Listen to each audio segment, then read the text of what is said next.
many hours screaming and crying and saying, carry me, hold me, carry me. I cannot do this without you. Gosh, this is hard for me even to say. Like he was next to me and said, Mom, when can I come home? And I said, you are home, honey. I knew that day, like he's not gone. He's just on the other side. He's here. He's talking to me. I can hear him. What does it mean when someone dies? And where does their soul go? Welcome to Soul Sisters Get Real, the show that goes deep in who we really are and why we are really here. We're your hosts, Caryn from the States. And Eleni from Australia.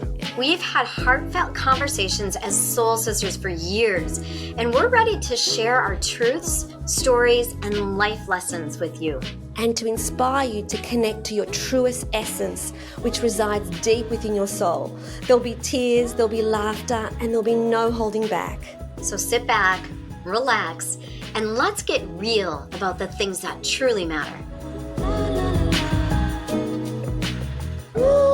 Okay, I am so excited. There is electricity running through my body because this is our first episode of Soul Sisters Get Real, and we have a really huge story to share. But before we talk about that story, we just want to talk about as to why we're doing this. And the way that it happened was that I connected with Caryn when I first met her in the States back in 2016, and we instantly bonded, instantly connected, and we've stayed in each other's lives ever since. And so when we had our catch-ups on Facebook, we decided that, hey, these conversations are really quite interesting. And I'm sure that other people are going through what we're going through. And how about we just share it? Yes, absolutely. In fact, it was after your father died and my son died that we really started connecting on a regular basis and talking about things from our heart, talking about what was going on in our lives and how we were shifting and working through all of the challenges. And that's when I remember you said to me, why are we not doing this so others can hear it also? Why are we not sharing? Because we are really talking about authentic, vulnerable us and what's going on in our lives. So, yeah. And that, my father and your son was like, there were huge events in our lives that we've had to navigate. And so we thought in today's episode, we would talk about your story, Caryn. And so did you want to start talking about what actually happened with Josh? Well, where do I even start? As you said, we were good friends and colleagues. And when my son he was an amazing wrestler, and he had a full scholarship to college. He was a national champ, a state champ. He lived in his 23 years more than I lived in my 50. And he was fearless. He was motivated. He was unstoppable. He was unbelievable. He believed in himself, and he lived life 100% to his fullest. And he's back here actually in my office here. My office, I've moved to a home office, and it is his bedroom. And I'm now seeing clients from here. And when he was 23 years old, he passed on in a motorcycle accident. And it was very sudden. He was doing really well. He had struggled for a little bit with some marijuana. He was smoking a lot. He actually had gone to AA. He was clean for 6 months. He had bought a house. He had a girlfriend that he was madly in love with, and he was in a really great place in his life. I honestly don't think he could have been happier. He was so joyful and had such a huge heart. And so we got the phone call, and I had just gotten home from work that day. It was about 4:30. It was in May, and it was almost 3 years ago now. I walked in the door and it was a Friday night and I couldn't wait because it was a warm Friday night to go sit out on the pier. And our younger son, who was 18 at the time, was home. And I got a phone call from his boss, who was actually his really good friend. Also, he was not only his boss, but he was a very good friend of ours and a friend of his, and almost like a father figure for him. And he called, I answered the phone, and I heard, Caryn, Josh has been in a really bad accident on his way home from work. And I knew I had taken his motorcycle to work that day because it was a beautiful day. And I said, okay, well, how bad? And he said, really bad. And I said, okay, what do I do? And my heart is like beating as I'm even telling this. And he said, I don't know. And I said, do you know where it was? Can I go to the scene? And he said, I don't know. I know where it is. This is the road it was on. So he told me the exact location. And he said, but what I think you should do is call the sheriff's department and ask if he's been brought to the hospital or what you should do. So he immediately called my husband at the time. And I said, Josh has been in a really bad accident. He said, yes, I know. And I said, I just called the sheriff's department and they said they would get back to me, that the dispatcher said they needed to get the information. And he said, okay. And then he said, oh, my phone's ringing on the other side. So he picked up the other line. And he came back just a few moments later and he said, they said that he's gone. And I said, what? Like, that is not the words a parent ever wants to hear. It's like, as we've talked about, right? It is the biggest fear of a parent from the moment of conception. And I said, what do you mean? And he said, they said he's gone and don't come to the scene. And that was it. That was it. And you don't know, like, you don't prepare yourself for these things. And I remember hanging up the phone and pacing the hallway, and my younger son was standing there and he laid down on the couch, and I just screamed at the top of my lungs, no, God, you don't get to do this. You don't get to do this to me. You can't do this. This is not okay. No, I'm not going to let you do this. No, take it back. This is not okay. I mean, that irrational screaming. And I think you're in such shock. You don't know what to do. And I remember falling to my knees and holding my God. I felt it deep, deep in my womb, that crinkling down. You don't think you're going to live through it feeling. And that was the day. And interestingly, because I am writing a book with Josh in heaven, I'm channeling some of him. He already wrote the foreword with me, and we're working on the process of it. And at the time, as I'm going through some of the journals that I took, I was writing in a journal, which is so awesome because it's really helping me put this book together. I remember just saying, it's not something you can even process at the time. You literally feel like out of your mind. And yeah, so that's kind of what happened that day. And I remember sitting in the sunroom, and my friends must have found out, and they started coming over, my really good friends, and sitting in the sunroom. And I literally said, I don't think I can live through this. I don't think I can live through this, and I don't know what is going to happen.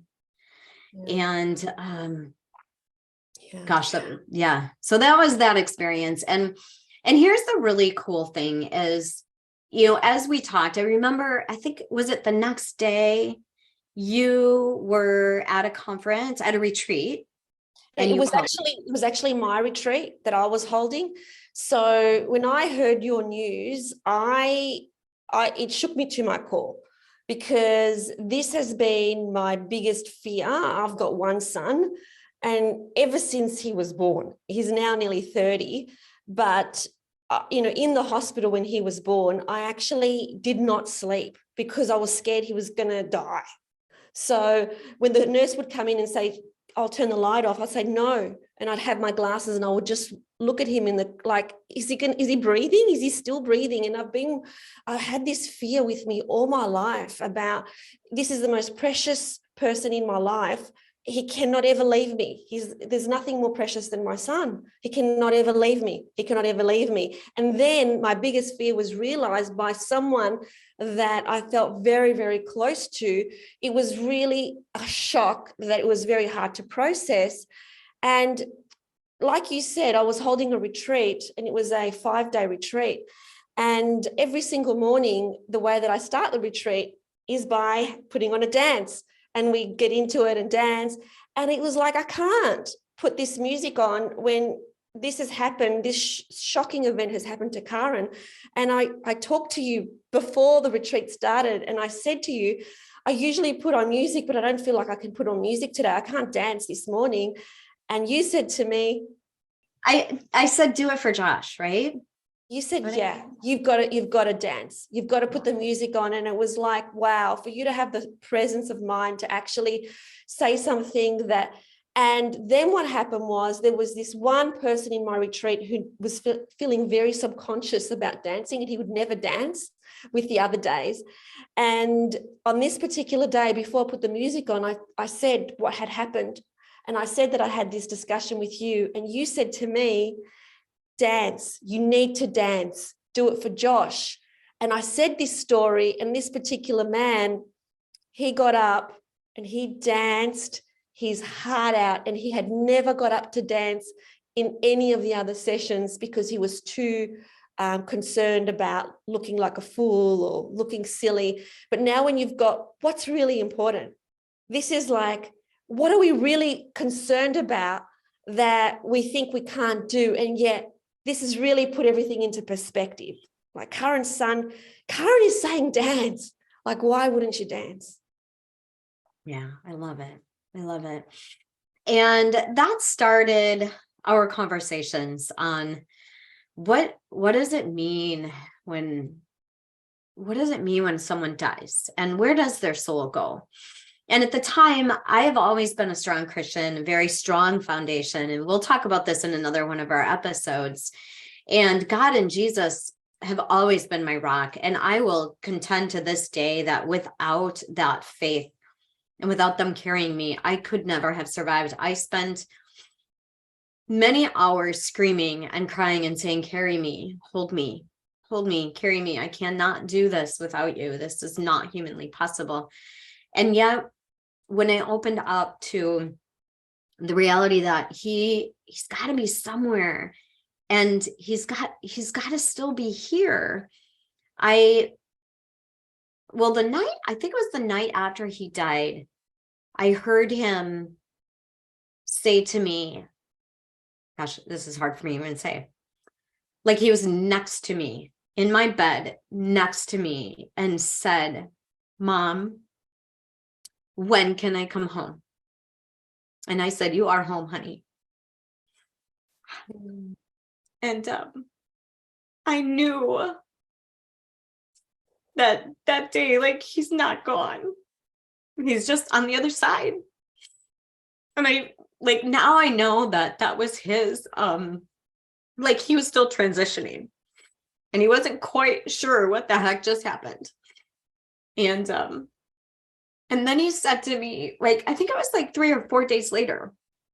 And again, I didn't believe in souls on the other side or reincarnation, or I just thought they just go to heaven. I have no idea what happens to them. They just go to heaven. And I knew he went to heaven because he believed in God. And I think it was like 4 or 5 days after he died, I again heard him, like he was next to me in bed. And he said, Mom, with God on your side and me by your side, you are going to be okay. And I was like, woke me up, like out of a dead sleep, wide awake. And I was like, wow, he's here. He's talking to me. I can hear him. And then I started to open up to, he's not gone. He's not gone. And I had friends, Emma Romano called and did a soul fragment retrieval with me. And Karen Carrera, she talked to me about angels. I had a friend, Karina, that called me and asked if I was ready to do where I tapped in and could get Josh on the other side and start communicating with him. And it all was very, very foreign to me. And I also remember, I was just reading it in my journal, and I'll never forget this. Just a few days after he died, you know, you have that massive grief and shock and pain. I remember thinking, I have no idea where this comes from, but I have an unearthly, unhuman peace about this. And it doesn't feel human. And yet it's there. It's massive grief and peace. Like, it felt so okay. Like, it's okay. And it was just the weirdest thing. And I still, to this day, I don't, other than I know that it's from God and it's from Josh, and it was their message to say, it's his body is gone, but he's not gone. Yeah, because in our lives and in our society, we've been so conditioned that it's such a bad, like, we don't, to have someone die or pass, it's a bad thing. This is the human wanting that human here. And of course, even though we know that he's in another realm and that he is home, and we know that for sure now, because he's speaking to you and you're connecting with him, you're still a human that desires human contact. And so, of course, there's still grieving and there's still grief, but it's the way that we see death, right? We see death as something that is something to be resisted, when in fact, there's no accidents. Even though he had an accident, that point in time that Josh passed was a transition point that his soul chose. And his soul chose that because everybody else in his life somehow would have benefited from him passing in that moment. And that's a really hard concept to grasp. But when you understand that we are part of a big universal plan that's so much bigger than us, that we can't understand it when we're going through so much pain. Why? But now you have now opened yourself up to a whole new world of the universe that you had never experienced before. And of course, do you want this or do you want Josh on earth? I've got no doubt that of course you want Josh on earth. But now that this has happened, because this is the way the universal plan is, you understand the reason for it.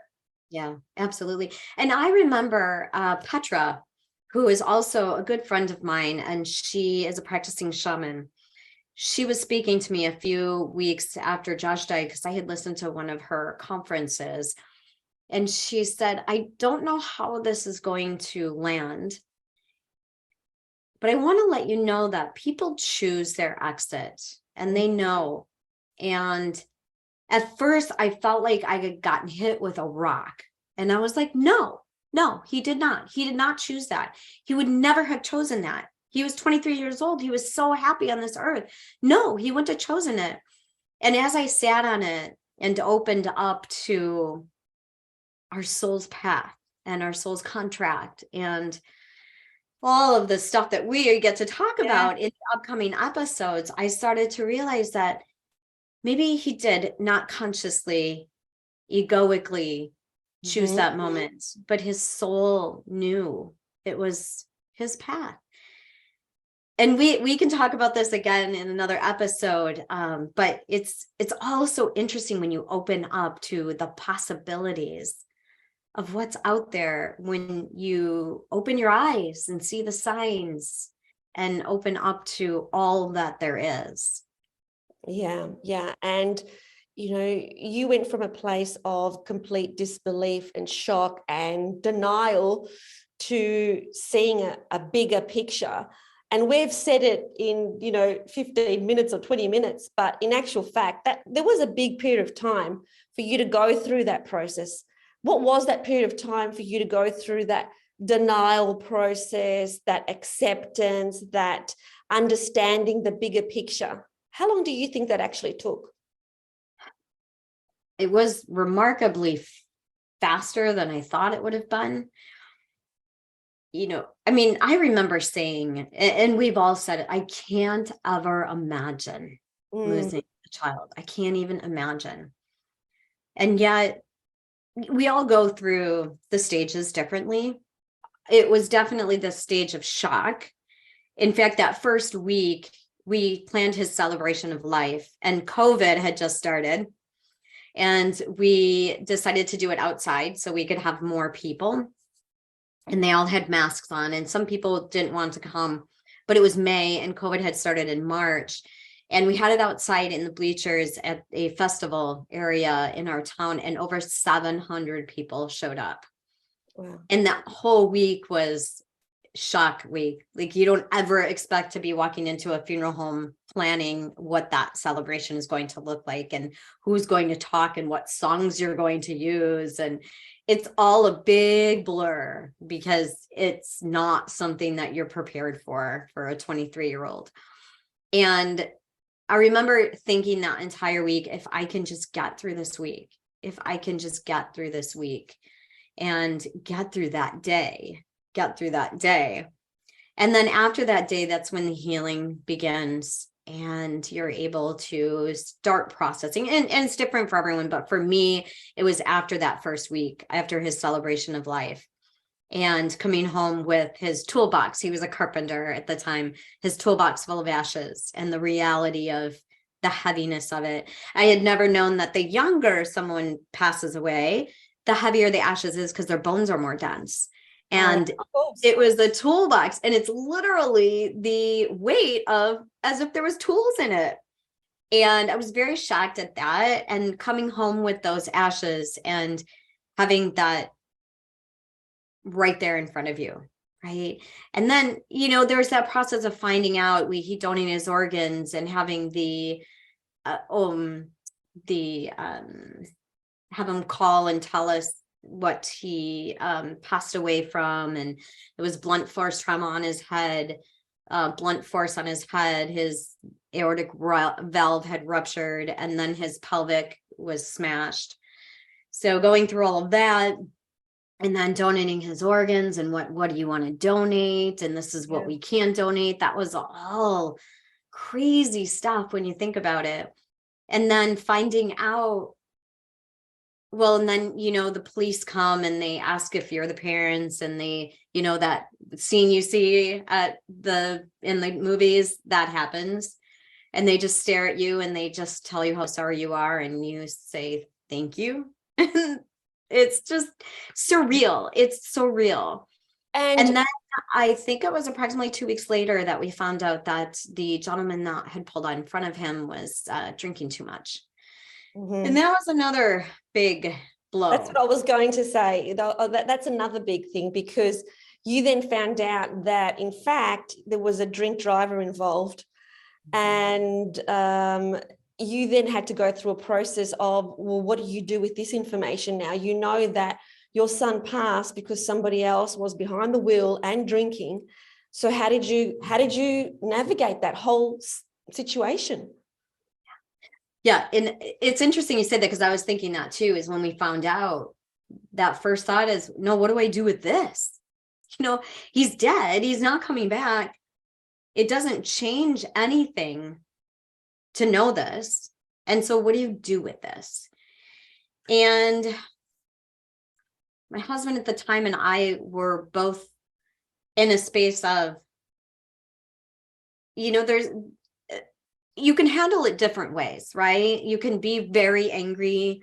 Mm-hmm. You can be sad. You can be not sure. I was in a space of, that poor man, because for the rest of his life, he is going to be punished that he killed a 23-year-old. And it led me into being open to allowing myself to forgive him, because I wasn't the one to punish him. And I knew that for the rest of his life, he was going to live a life of hell, because I would. And that was all crazy there. Then he was charged with 2 counts of homicide, and then 1 count of obstructing officers because he lied about drinking. And that was a 2.5-year process. That was a mess. And we weren't prosecuting, the DA was, the state was prosecuting. But that was a whole nother piece, because every time something came up, it was opening wounds and opening wounds and opening wounds. And we'll talk a little bit more about how I opened up to being able to forgive and starting to communicate with Josh on the other side, and how I now communicate with him on a daily basis, and what that looked like for me and what my process was.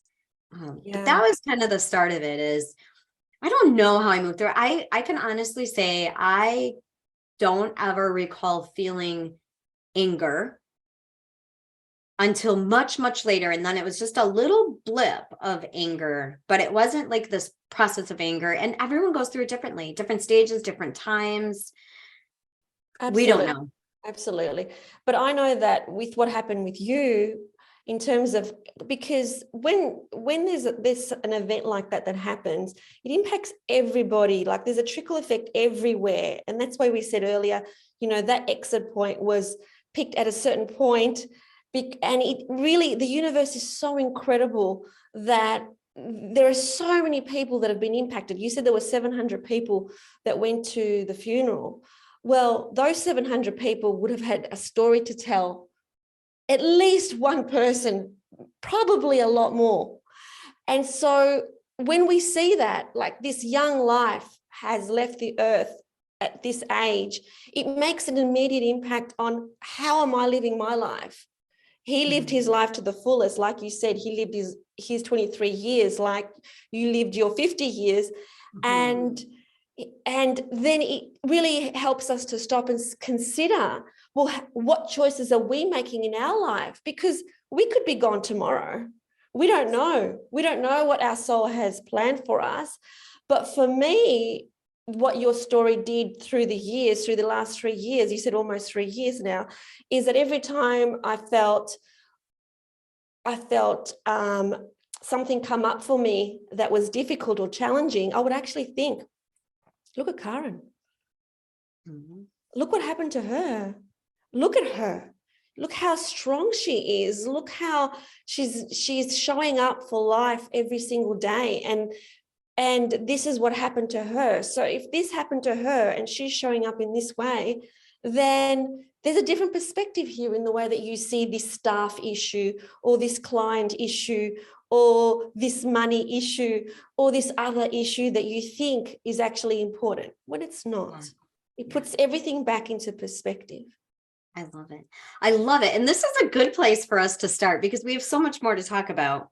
And on that note, I wanted to say that from the moment that I found out, well, actually, it's probably the day after that I found out that Josh went to the other side, when I did some Facebook posts, I waited a little bit, but anytime anyone would say anything, I always ended with, and I choose joy. And it made a huge difference in my life because we all know we get to choose. We don't have to stay stuck in grief. And my motto after that day was, I choose joy. Oh, I've got like goosebumps all over my body because, even in your deepest grief, right from the very, very, very beginning, I remember you doing that. And it was like, wow, Caryn chooses joy in this moment. You can choose joy in this moment too. Like we can all choose joy. We can. Yes. Thanks for watching. We hope you loved it. And if you did, please like this video and subscribe to the channel. And remember, always connect to your truest essence. And choose love. We'll see you next time.